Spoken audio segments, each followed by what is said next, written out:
What's up YouTube? Welcome back to the 9 Clowns YouTube channel. Today I got you guys another deck profile. It's gonna be Disdain Dragoncraft. This deck profile was requested by one of our viewers. I'm not too sure how to pronounce their name, but a picture of their profile will be on the screen. Shout out to them for requesting this profile.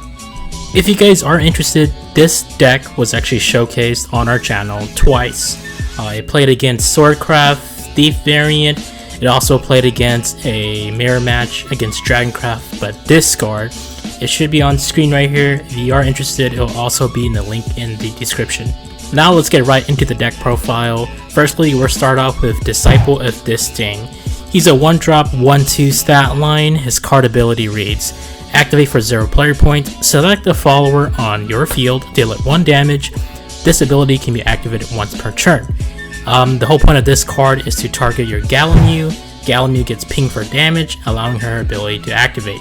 Galamew's ability reads, during your turn, whenever this follower takes ability damage, her evolve cost is now free. Once Galamew evolves, you can select an Omen card that costs 2 play points or less in your cemetery and play it for 0. During the turn which this follower, that being Galamew, takes ability damage, she can select an enemy leader or enemy follower on the field and deal it 3 damage. So the whole gimmick of this deck is to ping Galamew for damage, so she can get off her strong ability of pinging the leader or enemy follower for 3. Not to mention her followers have their own standalone abilities once they receive damage as well. So overall this deck is to harm itself for its benefits. The next card we got here is Servant of Disdain. It's a 2-drop, 2/3 stat line. On Fanfare, if Overflow is active for you, select another follower on the field. Deal 1 damage to it and this follower. It also reads, during your turn, when this follower takes ability damage, draw a card. So this guy is another target for Galamew to proc Galamew's evolve and her evolve ability. Not to mention, he draws a card once he takes damage on your turn. Something to note too is once he dies, you will still be able to proc the draw since he took ability damage that turn. Next card we got here is the Apostle of Disdain. It's a 3-drop, 2/4 stat line. During your turn, when this follower takes ability damage, give it +1 and Storm. You can evolve it for 1 player point or evo point. And on evolve, discard a card, look at the top 5 cards of your deck. From among them, you may reveal up to 2 Omen cards and add them to your hand. Put the remaining cards on the bottom of your deck in any order. It also reads the same ability as the front. During your turn, whenever this follower takes ability damage, give it +1 and Storm. So practically, Apostle of Disdain is there to search for your Galamew or Galamew spells. That way you can start comboing with Galamew. Next card we got here is Knuckle Dragon. He's a 3-drop, 3/3. On Fanfare, he will summon a Draconic weapon. When you evolve it for 1 player point or evolve point, he will then select an enemy follower on the field, deal it 2 damage. If there's an armed follower on your field, deal it 4 damage instead. In order to proc his secondary part, which is the 4 damage, you can use the Draconic weapon, engage it, send it to the cemetery, and choose a Dragoncraft follower to give it +1 defense and the arm trait, therefore fulfilling Knuckle Dragon's parameters of having another armed follower to proc 4 damage. Next card we got here is Dragon Warrior. It's a 3-drop, 3/3 stat line. You can evolve it for 1 player point or evolve point. Once it evolves, you can select an enemy follower on the field and deal it 3 damage. Dragon Warrior is primarily used to remove a lot of nuisances.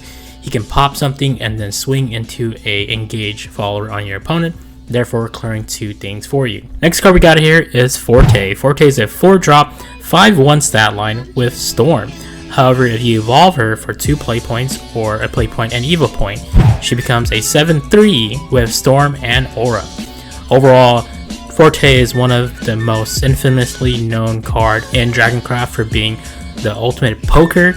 She can poke your opponent for 7, and it's a card that forces your opponent to swing in something into it. Next card we got is Galamew. We already gone over her, but we'll go over her again. She's a 5-drop, 5/5 stat line.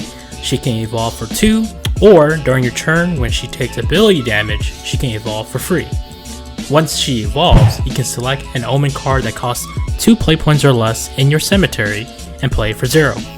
During your turn, whenever this follower takes ability damage, she can ping a leader or enemy follower for 3 damage. Next card we got here is the one Shenlong. He's a 5-drop 4/5 ward. On Fanfare, you'll draw 2 cards, then discard a card.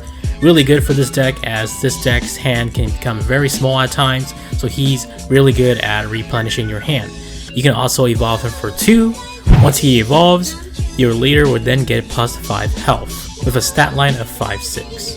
Next card we got is Bahamut. Bahamut's a 9-drop 9/9 stat line. He evolves for 0. On Fanfare, he will destroy each follower on the field.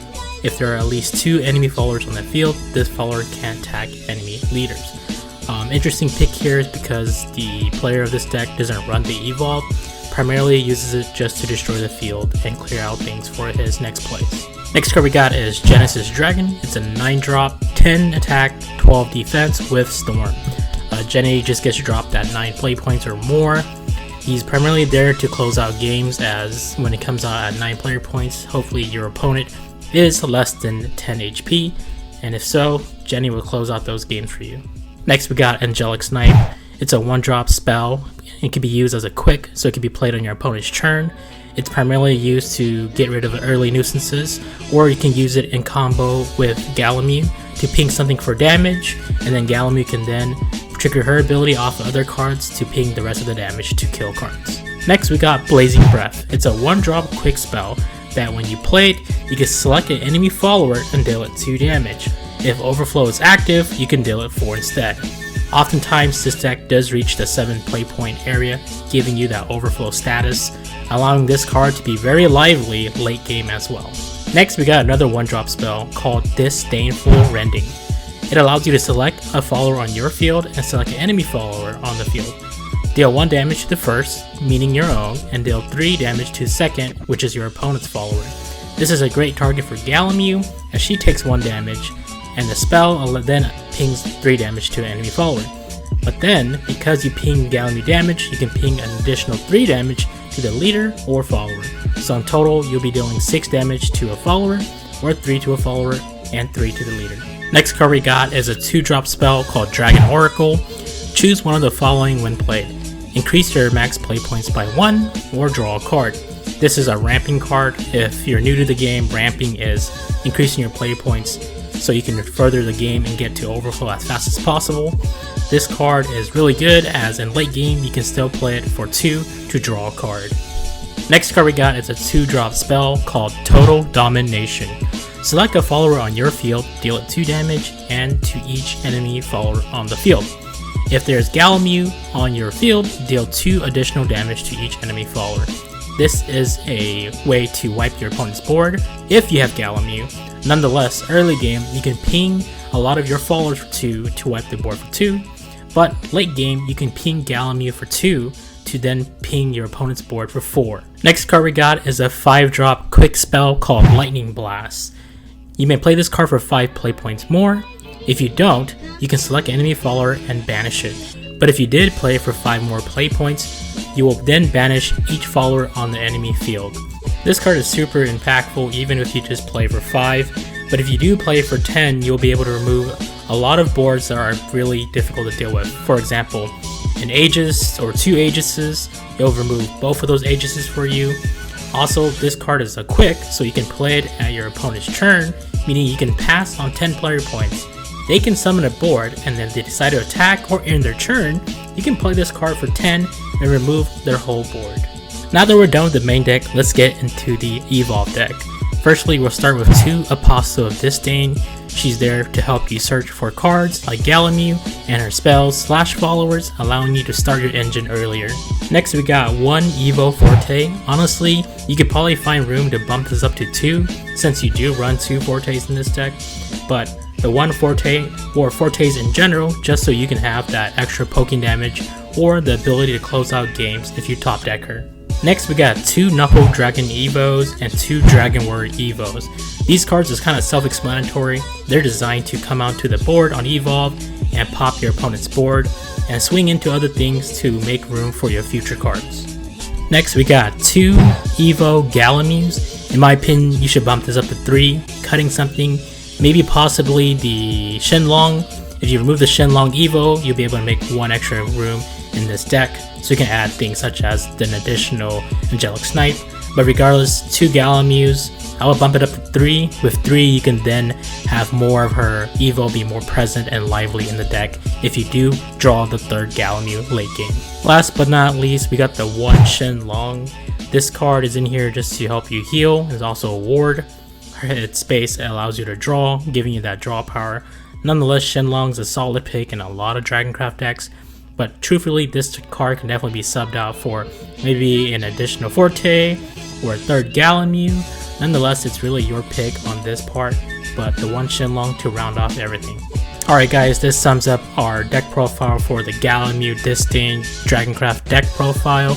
If you enjoyed this deck profile, please leave a like and subscribe. If you have questions regarding this deck, please comment down below. We'll have the player who plays this deck reach out to you guys, let you guys know his opinion of why he ran what and why he plays certain cards in this deck. Again, if you guys have any further requests regarding future deck profiles or show matches you guys would like, please comment below. We'll be happy to meet your guys' needs in future videos. I want to give one quick shout out. We're going to have another deck profile coming up soon. This is a deck profile that I played at my locals.